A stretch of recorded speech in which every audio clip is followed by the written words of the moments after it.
welcome back to another spine-chilling tale from our Traveling Horror Stories collection. Today we venture into the heart of America's most beautiful and most dangerous wilderness. The year was 1987.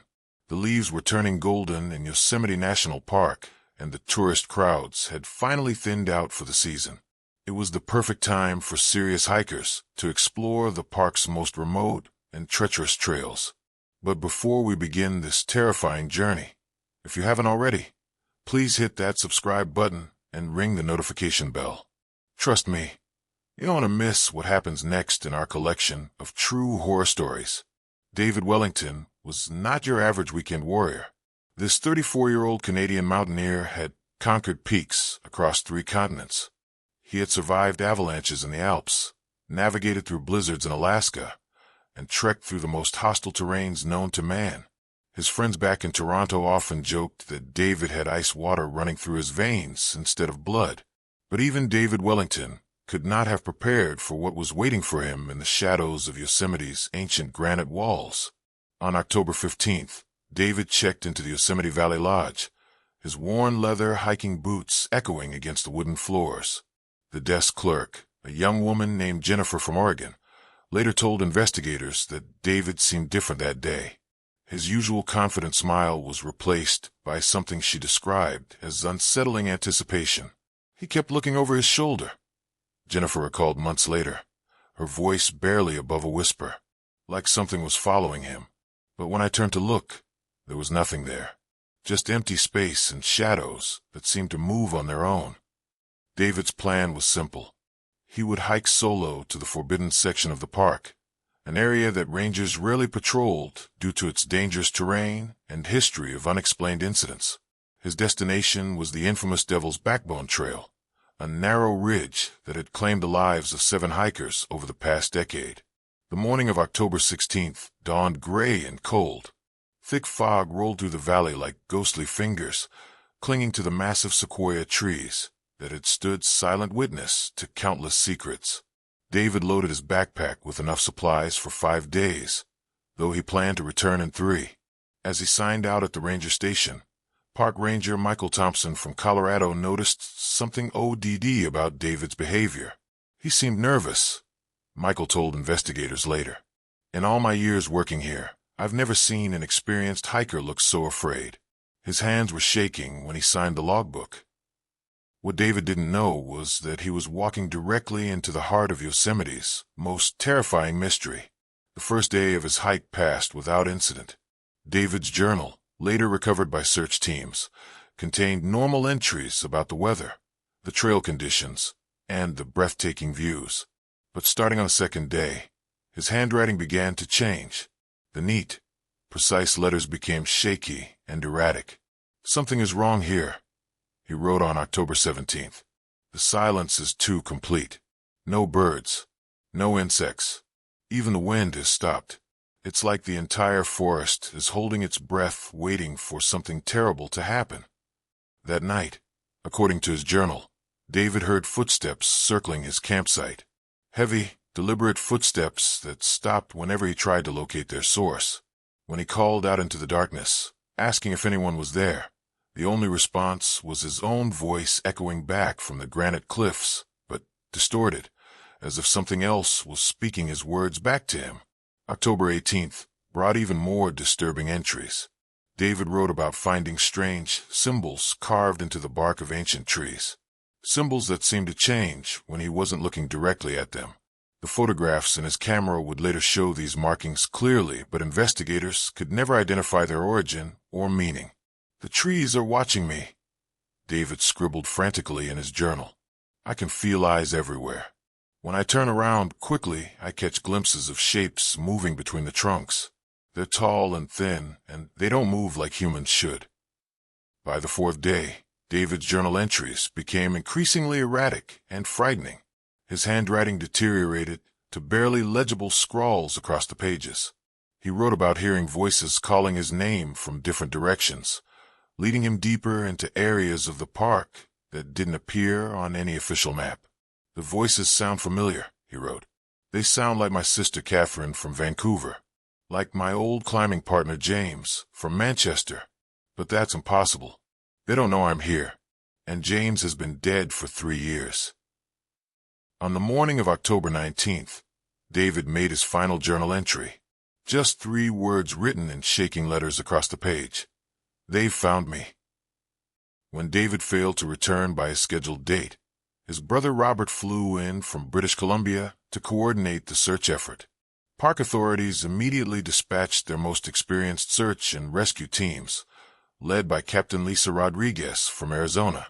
The search teams found David's campsite exactly where his journal indicated it should be. But what they discovered there defied all logical explanation. The tent was perfectly intact, zipped shut from the inside. His sleeping bag was neatly arranged, as if he had just stepped out for a morning walk. His food supplies were completely untouched, still organized in his backpack.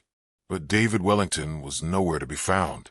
The only clues to his disappearance were his hiking boots, discovered at the edge of a sheer cliff face, nearly 2 miles from his campsite. The boots were placed side by side, facing the precipice, as if David had simply stepped out of them and walked into the abyss below. Search and rescue teams rappelled down the cliff face, expecting to find David's body at the bottom. But after 3 days of intensive searching, they found nothing. No body, no clothing, no equipment. It was as if David had simply vanished into thin air.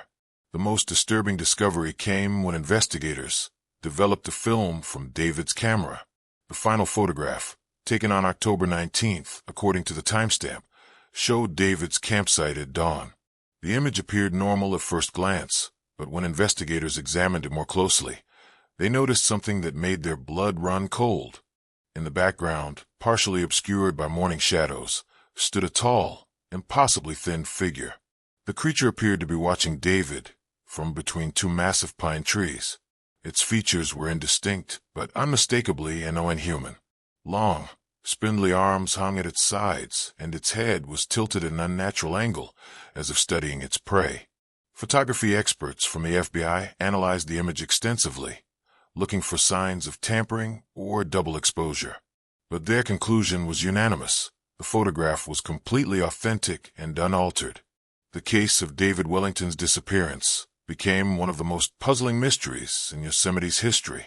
But it wasn't the only one. Park records revealed a disturbing pattern of similar vanishings dating back over 50 years. In 1962, experienced hiker Thomas Mitchell from London disappeared under identical circumstances. His tent was found intact, his boots at the edge of a cliff, but his body was never recovered. In 1975, mountain climber Patricia O'Brien from Dublin vanished in the same area. Again, only her boots were found, perfectly placed at a cliff's edge. The pattern was always the same. Experienced hikers venturing into the forbidden sections of the park. Campsites left undisturbed. Personal belongings untouched. And always, the boots found at the edge of impossibly high cliffs.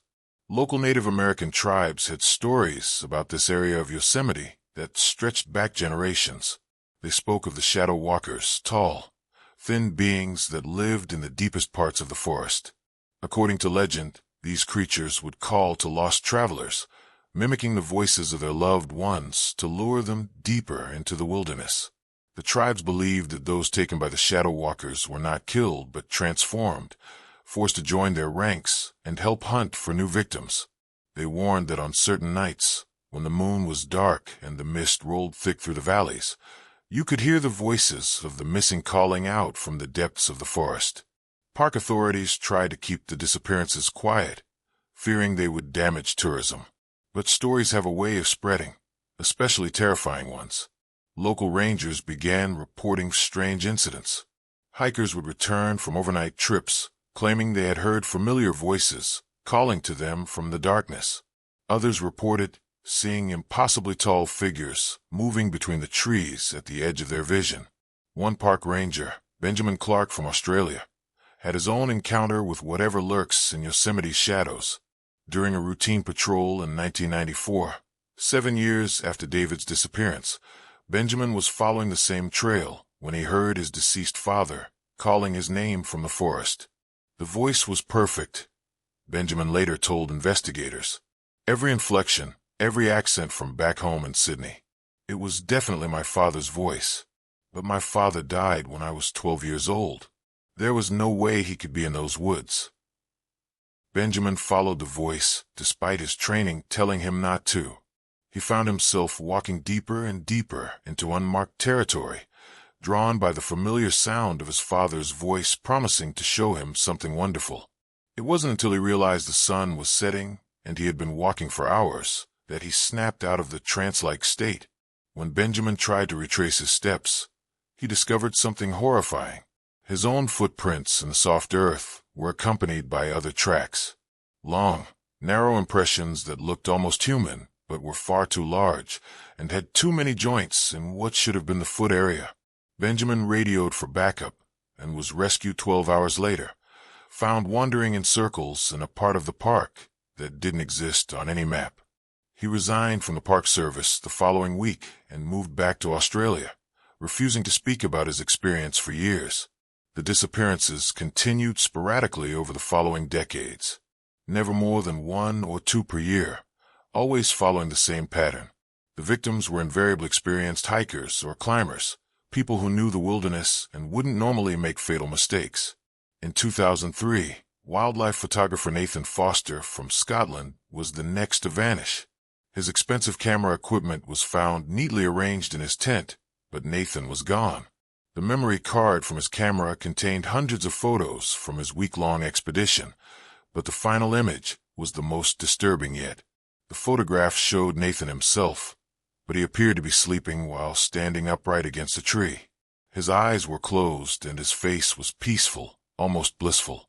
But in the reflection of his camera lens, investigators could make out the same tall, thin figure that had appeared in David Wellington's final photograph.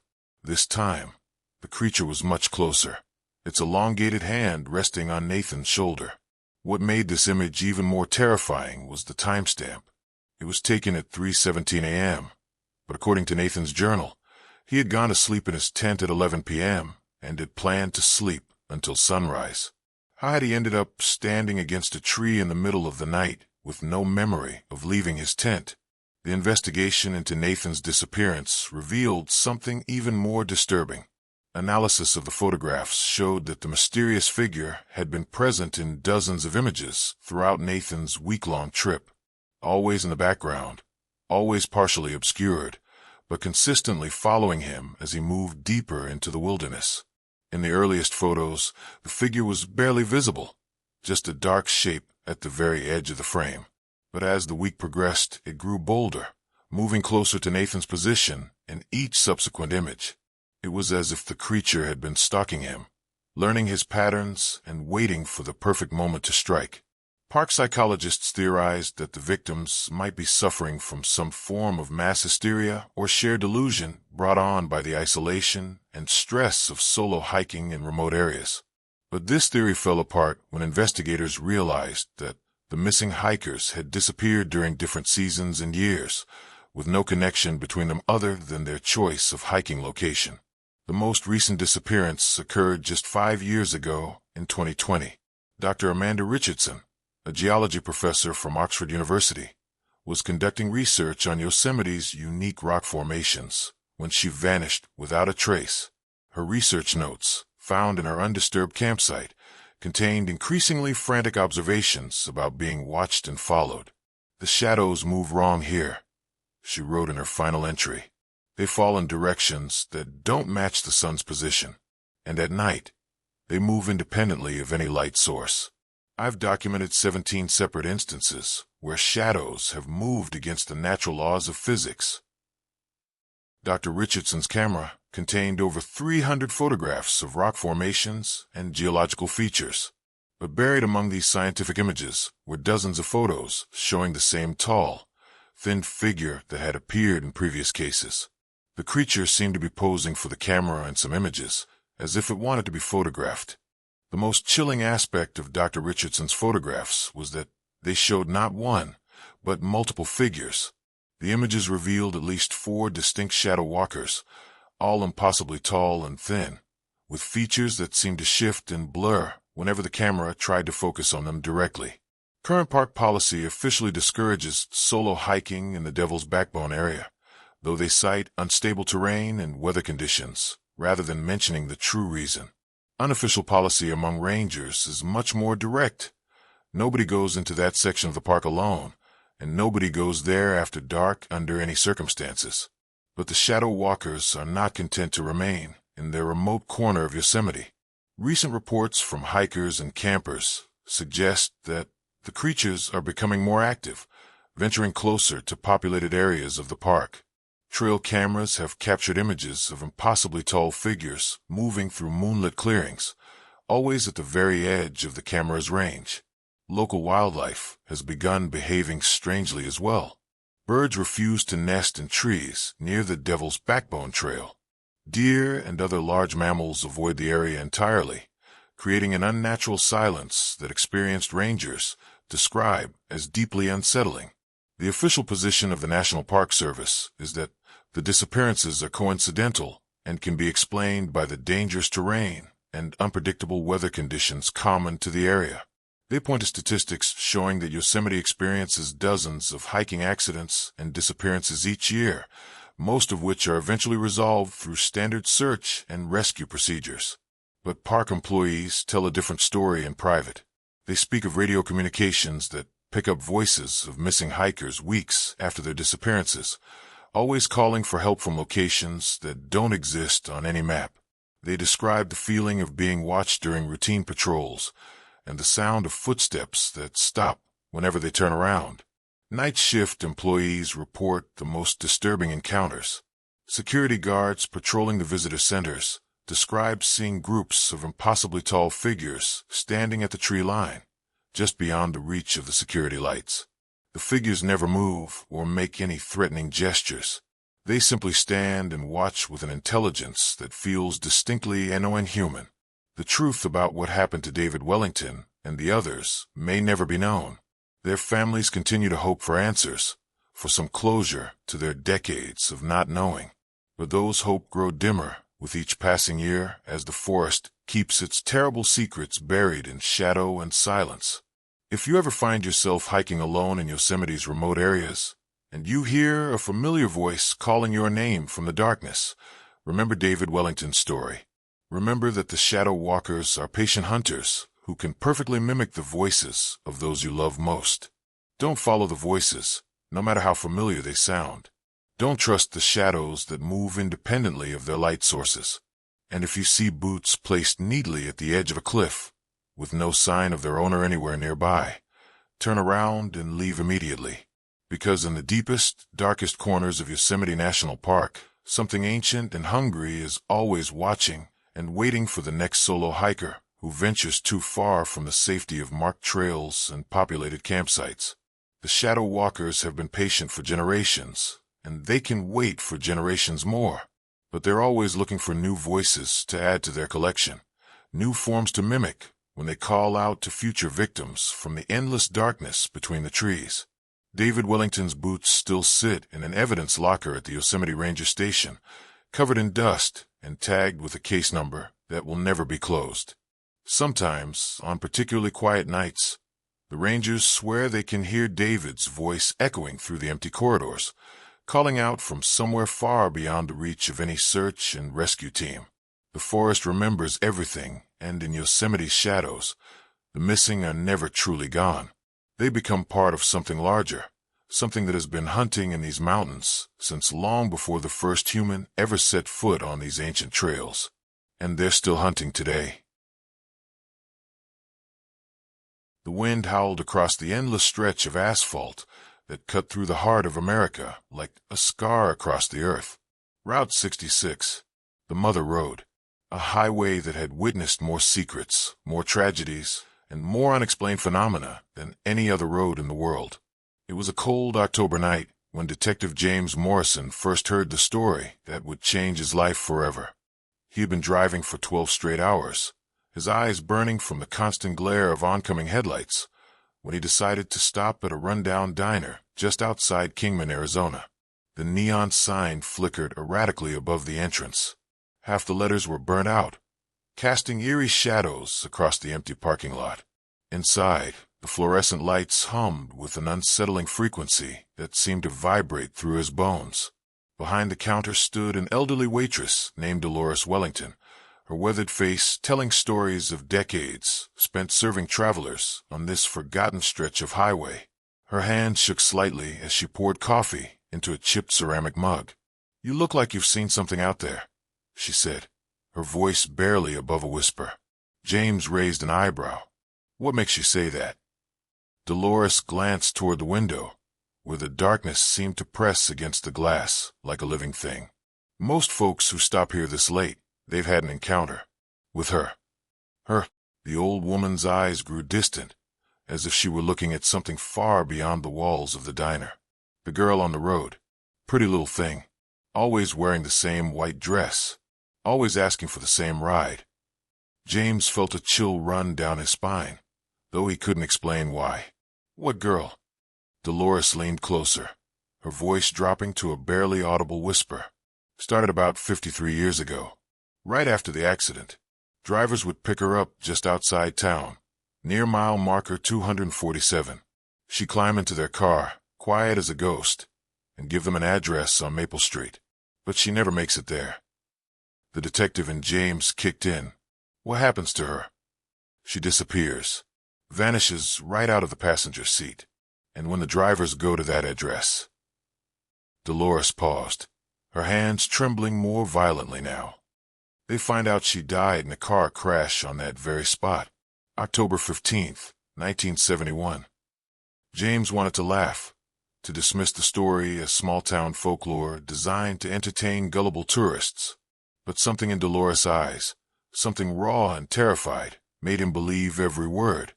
3 days later, James found himself driving back down Route 66, this time with a purpose. He was a man of science, a man who dealt in facts and evidence. If there really was something happening on this stretch of road, he would find a logical explanation. The night was unusually foggy for Arizona, and visibility was reduced to maybe 30 feet in any direction. His headlights cut through the mist like knives, creating dancing shadows that seemed to move independently of their sources. Mile marker 246. Mile marker 247. James slowed down, scanning the roadside for any sign of anything. The radio crackled with static, picking up fragments of conversations from truckers miles away. Then, suddenly, the static stopped. Complete silence filled the car. That's when he saw her. She stood just at the edge of his headlight beams, materializing out of the fog like a vision from another world. A young woman, maybe 19 or 20 years old, wearing a pristine white dress that seemed to glow in the darkness. Her long blonde hair hung in perfect waves around her shoulders, untouched by the wind that was bending the roadside grass. James felt his heart hammering against his ribs as he pulled over.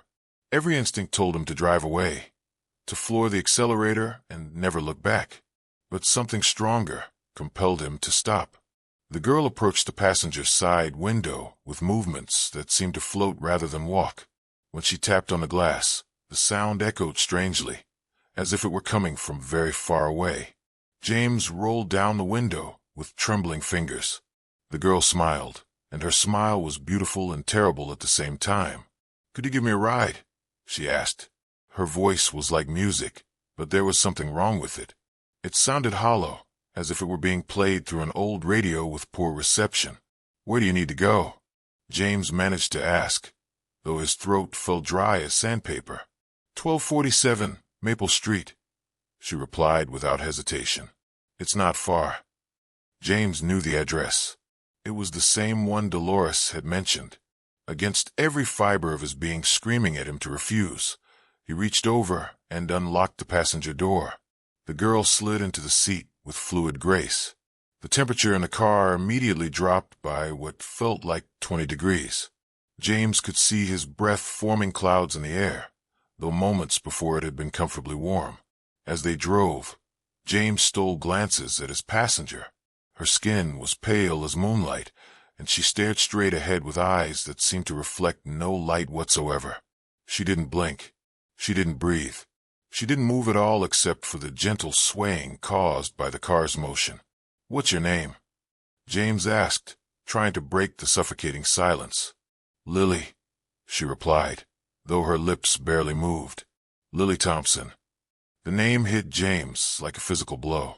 He had done research after leaving the diner, had spent hours digging through old newspaper archives. Lily Thompson was the girl who had died in 1971, the girl whose death had started all the stories. The radio crackled to life suddenly, playing a song that James recognized from the early 70s. The music was warped and distorted, as if it were being played at the wrong speed. Between the verses, he could hear what sounded like screaming, though it might have been just the wind. "Tell me about the accident," James said, surprising himself with his boldness. Lily turned to look at him for the first time. Her eyes were completely black, like looking into deep water at night. "It was raining," she said. "The road was slick. Tommy was driving too fast. He always drove too fast. Tommy, my boyfriend. We were going to get married." Her voice became even more distant, more hollow. "We were supposed to meet my parents, to tell them about the engagement." James felt ice forming in his veins. What happened? The other car came out of nowhere. A drunk driver, they said later, hit us head on, right at mile marker 247. Tommy died instantly. I took longer. The fog outside seemed to be getting thicker, and James realized he could no longer see the roadside markers. The world beyond his headlights had become a gray void, stretching endlessly in all directions. "How long?" he asked, though he wasn't sure he wanted to know. 3 hours, Lily whispered. 3 hours I lay there in the wreckage, calling for help, watching Tommy's blood mix with the rain, feeling my own life drain away drop by drop. James gripped the steering wheel tighter. The leather felt ice cold beneath his palms. "Why are you still here? Why haven't you moved on?" Lily was quiet for a long moment. When she spoke again, her voice was filled with a sadness so profound it seemed to echo from the depths of the earth itself. "I never made it home that night. Never got to see my parents. Never got to tell them I loved them one last time. Every night, I try to make that journey. Every night, I get into a stranger's car, hoping this time will be different."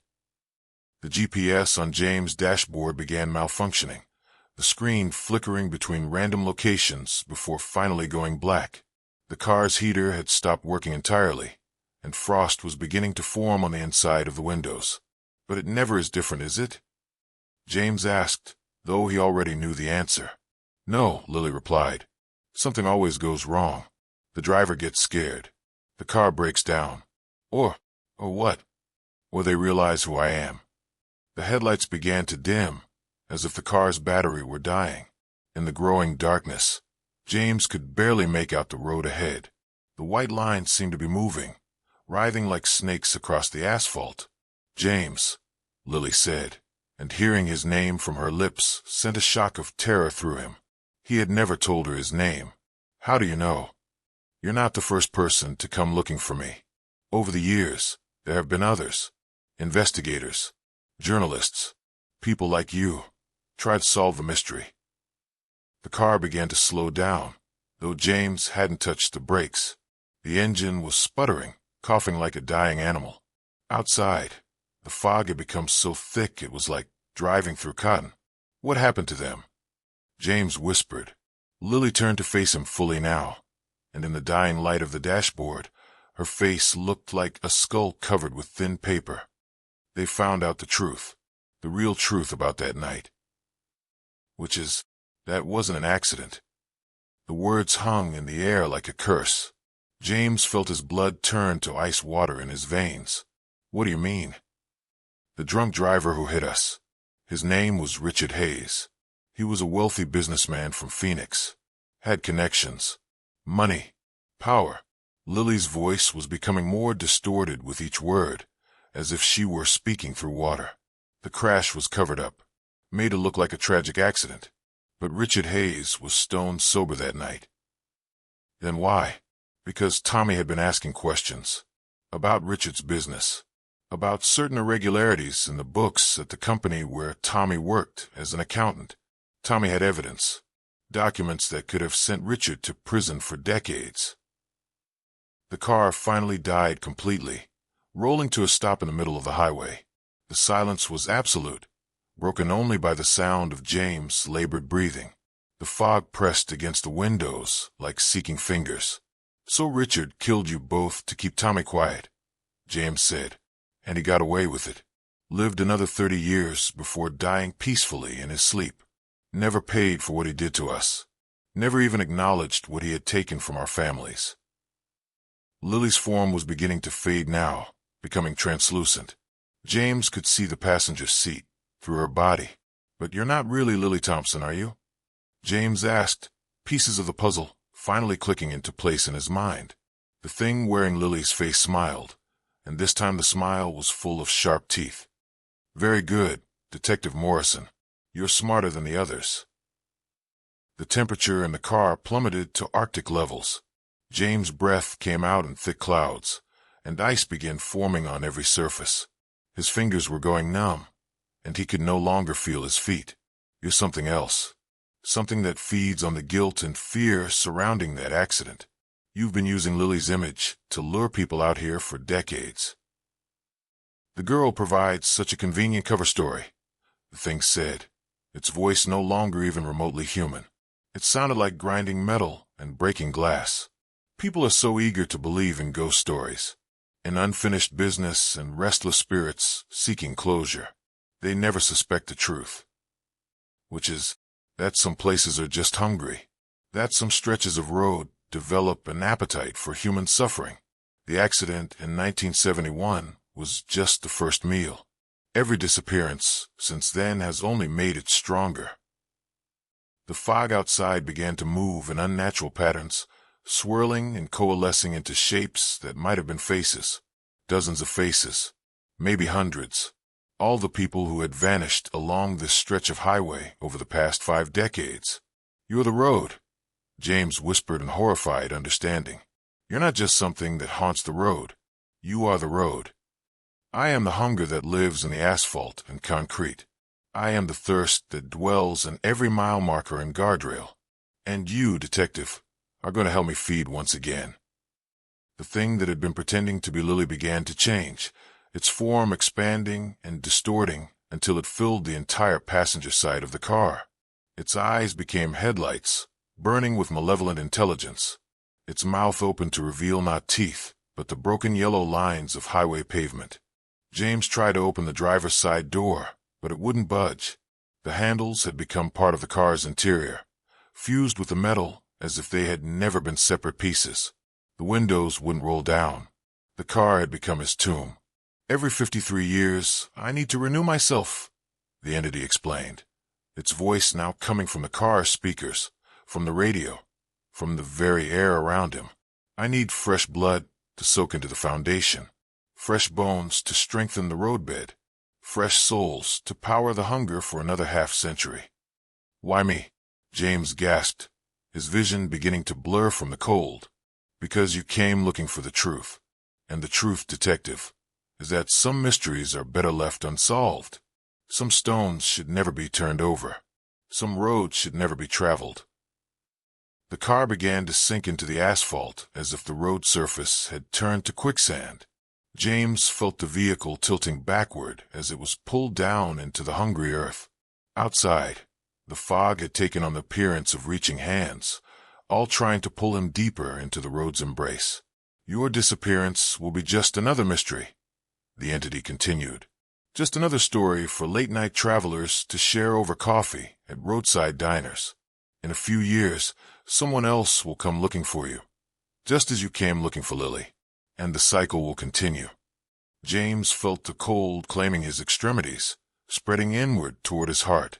His thoughts were becoming sluggish, disconnected. But somewhere in the growing darkness of his mind, a spark of defiance still burned. With the last of his strength, he reached into his jacket pocket and pulled out his phone. His fingers were too numb to work properly, but he managed to activate the voice recorder app. If he was going to die here, at least he could leave some record of what had really happened. "This is Detective James Morrison," he spoke into the device, his voice barely audible. "If anyone finds this recording, stay away from mile marker 247 on Route 66. The hitchhiker isn't what she seems. The road itself is alive. It feeds on The entity noticed what he was doing and shrieked with rage. The sound was like 1,000 car crashes happening simultaneously. The phone began to smoke and spark in James' hand, the circuits overloading from some impossible electromagnetic interference. But it was too late. The message had been recorded and automatically uploaded to cloud storage before the device died. Somewhere, in servers far from this cursed stretch of highway, James' final words would wait to be discovered. The car continued its descent into the road, and James felt the asphalt closing over his head like black water. His last conscious thought was a hope that someone someday would be smart enough to listen to his warning. The fog cleared just before dawn, revealing an empty stretch of highway that looked no different from any other. A few hours later, a highway maintenance crew would find James' rental car abandoned on the shoulder, key still in the ignition, driver nowhere to be found. The official report would list him as a missing person, possibly the victim of a carjacking gone wrong. The case would remain open for several months before being quietly transferred to the cold case files. But late at night, when the fog rolls in thick and the headlights of lonely travelers cut through the darkness, some claim they can still see two figures standing by the roadside near mile marker 247. A young woman in a white dress and a man in a detective's coat, both of them smiling, both of them looking for a ride. The Mother Road remembers everything. It forgets nothing, and it's always hungry for more travelers willing to take a chance on a stranger in the dark. So if you ever find yourself driving Route 66 late at night, and you see someone standing by the side of the road asking for help, remember Detective James Morrison's warning. Some rides are never worth taking. Some passengers never reach their destination, and some roads lead nowhere you want to go. The asphalt stretches on forever, black and endless under the starless sky, waiting patiently for the next curious soul brave enough to stop and offer assistance to someone who should have stayed buried 53 years ago. Mile marker 247 stands silent in the darkness, but it's always watching, always waiting, always hungry for one more story to add to its collection. The autumn wind carried secrets through the Alaskan wilderness, secrets that should have remained buried beneath layers of permafrost and forgotten time. But some stories refused to stay silent. It was October 15th, 1994, the kind of day when the sun barely kissed the horizon before retreating into eternal twilight. Two friends from different corners of the world had planned what they believed would be the adventure of a lifetime.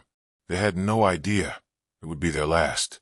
James Whitmore from Manchester, England, 28 years old, had saved for 3 years to make this trip happen. His calloused hand spoke of long hours at the shipyard. His eyes held dreams of vast landscapes untouched by industrial smoke. Beside him sat his university roommate, Alexander Dubois from Montreal, Canada. Alexander was the dreamer, the one who convinced James that Alaska in October would be magical. They had met at Oxford, bonded over late-night conversations about exploration and freedom. Now, 15 years later, they finally had their chance. The rental car was a sturdy Ford Explorer, equipped with winter tires and emergency supplies. Their plan was simple: drive the Dalton Highway north, then take the lesser-known Deadhorse trail that would lead them deeper into the wilderness than most tourists dared to venture. The morning had started perfectly. They left Fairbanks with full tanks, warm coffee, and CB radio chatter filling the silence between them. But as the hours passed and civilization fell away behind them, something began to change. The trees grew denser. The shadows seemed to move when they shouldn't.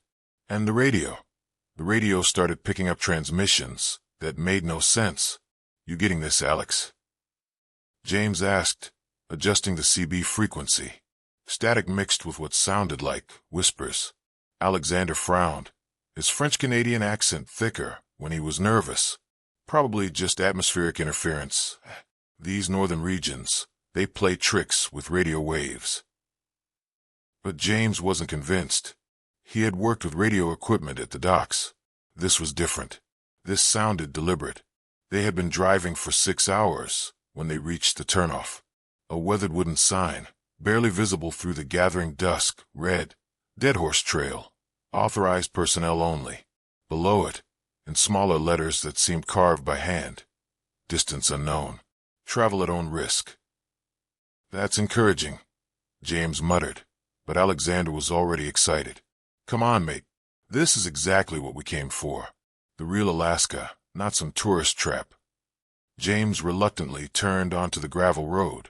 The Explorer's headlights carved through darkness that seemed too thick for 7 in the evening. The trail was narrow, barely wide enough for their vehicle, with towering spruce trees pressing close on both sides like sentinels.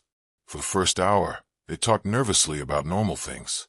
Football, the weather back home, Alexander's girlfriend Catherine waiting in Montreal, James's plans to propose to Victoria when he returned to Manchester. As the miles accumulated and the trail grew rougher, their conversation died. The silence was broken only by the crunch of gravel beneath their tires and the occasional pop of the CB radio. Then, around 8:30, they saw it. Jesus Christ, James whispered, his hands tightening on the steering wheel. In the distance, perhaps a mile ahead, a light hovered above the tree-line. Not a star, not an aircraft, something else entirely. It pulsed with a cold, blue-white radiance that seemed to draw the darkness around it like a living thing. Pull over, Alexander said quietly. James eased the Explorer to a stop. They sat in stunned silence, watching the light drift slowly from left to right, always maintaining the same height, always staying ahead of them. Probably just a helicopter, James offered, but his voice lacked conviction. With no sound, at this altitude. Alexander shook his head, and look at it move. Too smooth, too purposeful. They watched for 10 minutes. The light never came closer, never moved away. It simply waited. We should go back, James said finally. But when he turned the key, nothing happened. The engine was dead. The headlights flickered once and went out, plunging them into absolute darkness except for the eerie glow ahead. What the hell? James tried again. The starter clicked weakly, then nothing. Alexander grabbed the CB microphone with trembling fingers. Mayday, mayday. This is vehicle on Deadhorse Trail, approximately. Hell, I don't know where we are. We have engine failure and we need assistance. Static answered him. Then faintly a voice. Following behind you. They spun around. Through the rear window, another light had appeared. This one was closer, perhaps 200 yards back. It cast long shadows through the trees, shadows that seemed to reach toward their disabled vehicle like grasping fingers. Start the bloody car, Alexander shouted. James turned the key desperately. On the third try, the engine coughed to life. He floored the accelerator, gravel spraying behind them as they lurched forward. In the rearview mirror, the second light began to follow. For 20 minutes they drove in terrified silence, the light ahead maintaining its distance, while the one behind gradually closed the gap.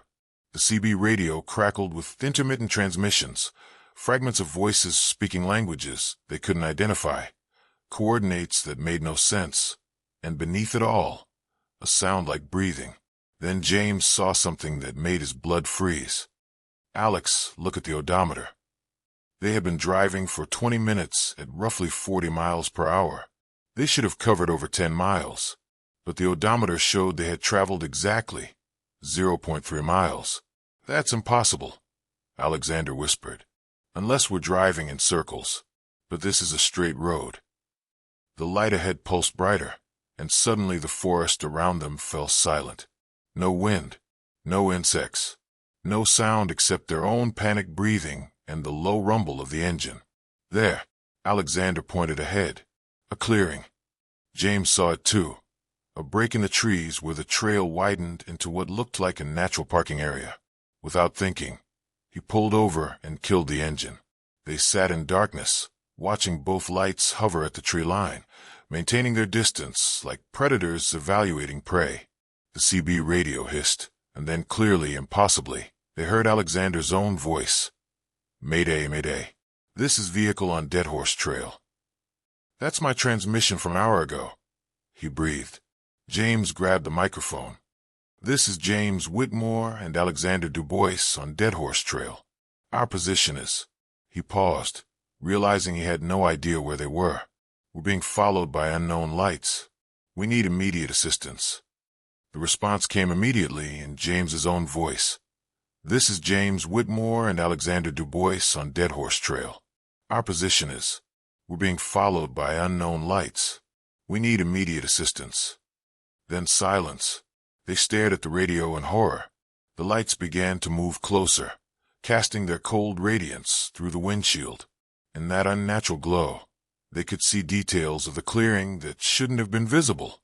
Strange markings carved into tree trunks, what looked like pieces of metal debris scattered in the underbrush, and other vehicles. "Dear God," James whispered.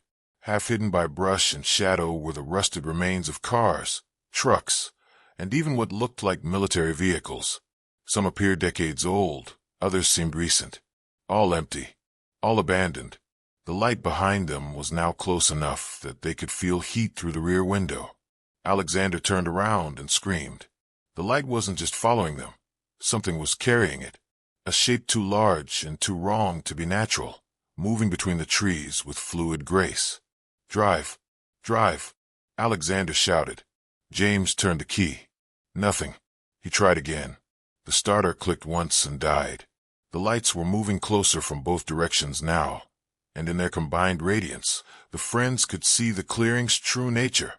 Bones scattered among the vehicle remains, personal belongings, suitcases, and scratched into every tree trunk. The same message repeated over and over. They follow the light. The CB. Alexander lunged for the radio.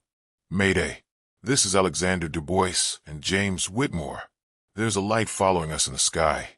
We're at, God help us, we're at some kind of graveyard." Static. Then, in a voice that sounded like both of them speaking in unison, "There's a light following us in the sky." The transmission cut to silence. The lights stopped advancing. For a moment that stretched into eternity, nothing moved. Then, slowly, they began to retreat back into the forest. The engine coughed to life without James touching the key. "Go," Alexander whispered. "Go now." James put the Explorer in gear and drove deeper into the trail. Behind them, the clearing faded into darkness, but the memory of those scattered bones, those abandoned vehicles, burned in their minds. They drove through the night, taking turns at the wheel, afraid to stop, afraid to sleep. The CB radio remained silent except for occasional bursts of static that sounded almost like laughter. The lights never returned, but they could feel them, watching from the darkness between the trees. Dawn never came. The sky gradually lightened from black to gray, but no sun appeared. The trail seemed to stretch endlessly ahead, always promising a way out that never materialized. By the second day, they realized the horrible truth. They weren't driving deeper into the wilderness. They were driving in an endless loop, passing the same landmarks over and over. The same broken tree, the same boulder, the same mile marker that read Deadhorse Trail Mile 1. "We're trapped," James said, his voice hollow with exhaustion and terror. Alexander was staring at the fuel gauge. "We should have run out of petrol hours ago. But look, still showing full." They stopped talking after that. What was the point? They were no longer in the world they knew. They were somewhere else, somewhere that followed different rules. On the third day, the voices started. Not from the radio, from outside the car. James thought he heard his mother calling his name from Manchester. Alexander swore he could hear Catherine crying for help in the forest. "Don't listen," James warned. "Don't bloody listen to them." But it was hard to ignore the voices of everyone they had ever loved, all calling to them from the darkness between the trees. On the fourth day, they began to see other drivers. Ghostly figures behind the wheels of cars that appeared and disappeared in their peripheral vision. An old woman in a 1950s Buick. A family in a station wagon with children pressed against the windows. A trucker whose rig flickered in and out of existence like a mirage. All driving the same endless loop. All trapped on Deadhorse Trail. By the fifth day, they understood. This wasn't a road anymore. It was a trap. A spider's web designed to catch travelers who ventured too far from the safety of civilization. And those lights, Those things that followed them that first night, they were the spiders. "We have to try something different," Alexander said. His voice was barely a whisper now. Days without real sleep had taken their toll. "Like what?" "We stop the car. We get out. We walk into the forest." James stared at him. "That's suicide." "No. Staying here is suicide. At least out there." He gestured at the dark woods. "At least out there, we have a chance." They pulled over at what had become their usual spot, mile marker 1. The engine died with a final, tired cough. They sat in silence for several minutes, gathering courage for what might be their final act. "If we don't make it," James said quietly, "I want you to know, this was the best adventure of my life. Even this." Alexander managed a weak smile. "Mine too, mon ami. Mine too." They opened the doors and stepped into the Alaskan wilderness. The forest swallowed them immediately, cold air filling their lungs like ice water. Behind them, the Explorer sat empty, key still in the ignition, their luggage still in the back seat. They walked deeper into the trees, following what might have been a path, or might have been wishful thinking. The darkness pressed around them like a living thing, and in the distance, they could see the lights beginning to gather. But for the first time in days, they were moving in a straight line. For the first time in days, they had hope. The lights followed, but from a distance, as if the things that carried them were uncertain. This wasn't how the game was supposed to be played. Travelers were supposed to stay in their vehicles. They were supposed to drive the endless loop until they became part of it forever. James and Alexander walked through the night, holding onto each other when the path became treacherous, sharing what little water they had left. And slowly, impossibly, the forest began to thin. "Look," Alexander whispered. Ahead, through the trees, they could see something they hadn't seen in days. Natural sunlight. Real sunlight, not the gray half-light of the trapped trail. They ran then, crashing through underbrush and over fallen logs, desperate to reach that blessed patch of real daylight. Behind them, the lights pulsed angrily, but they couldn't or wouldn't follow into the natural light. They burst from the forest onto a paved road. A real road with yellow lines and mile markers that made sense. In the distance, they could see a gas station, a blessed symbol of human civilization. They were found 6 hours later by a state trooper, walking along Highway 2, exhausted and babbling about lights in the forest. Their story made no sense. According to the maps, there was no Deadhorse trail. According to the rental agency, their Ford Explorer had been missing for a week. The search teams found the vehicle exactly where James and Alexander said it would be, parked at an old mile marker on an abandoned logging road that hadn't been used in decades. The keys were in the ignition. Their luggage was still in the back seat. There was no explanation for how two men could have walked 60 miles through trackless wilderness in a single night. But the strangest part was the CB radio. When the investigators turned it on, they heard James's voice, clear as day, saying, "There's a light following us in the sky." The transmission was dated 3 months in the future. James returned to Manchester and never spoke publicly about what happened on Deadhorse Trail. But those close to him noticed changes. He would wake screaming from dreams about lights in the forest. He couldn't drive at night anymore. And sometimes, late at night, neighbors reported seeing him standing at his window, staring up at the sky as if waiting for something. Alexander went back to Montreal, married Catherine, and tried to build a normal life. But he too was changed. He became obsessed with missing persons cases, particularly those involving travelers who vanished on remote roads. His research led him to dozens of similar incidents. Cars found empty with keys in the ignition, luggage intact, occupants never seen again. Always the same pattern. Always the same last transmission. "There's a light following us in the sky." The official report listed them as survivors of a wilderness survival situation. Case closed. But those who know the truth understand something different. James and Alexander didn't survive their encounter with whatever haunts the abandoned roads of Alaska. They escaped. And somewhere in the northern wilderness, on a trail that doesn't appear on any map, their CB radio continues to broadcast that final, terrifying message. a warning to other travelers, a beacon for the lost. And sometimes, on clear October nights, pilots flying over the remote regions of Alaska report seeing lights moving through the forest canopy. Lights that follow their aircraft for miles before disappearing back into the darkness. The locals have a name for these phenomena. They call them the followers. And they warn visitors, if you see a light in the Alaskan wilderness, if it seems to be following you, don't stop. Don't investigate.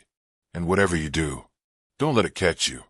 Because Deadhorse Trail is still there, waiting in the space between reality and nightmare.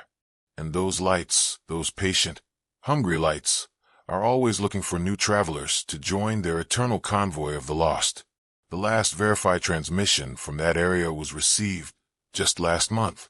A family from Sydney, Australia, traveling the remote highways for adventure. Their final message was picked up by multiple CB operators across the region. There's a light following us in sky. Their vehicle was found a week later. Keys in the ignition. Luggage intact. But the family was never seen again. And on quiet nights, when the aurora borealis dances across the Alaskan sky, some say you can still hear them calling for help on the abandoned CB frequencies. Voices from the void between worlds, warning others to stay away from the lights that follow in the darkness. Because once the lights find you, once they start following, there's no guarantee you'll ever find your way home.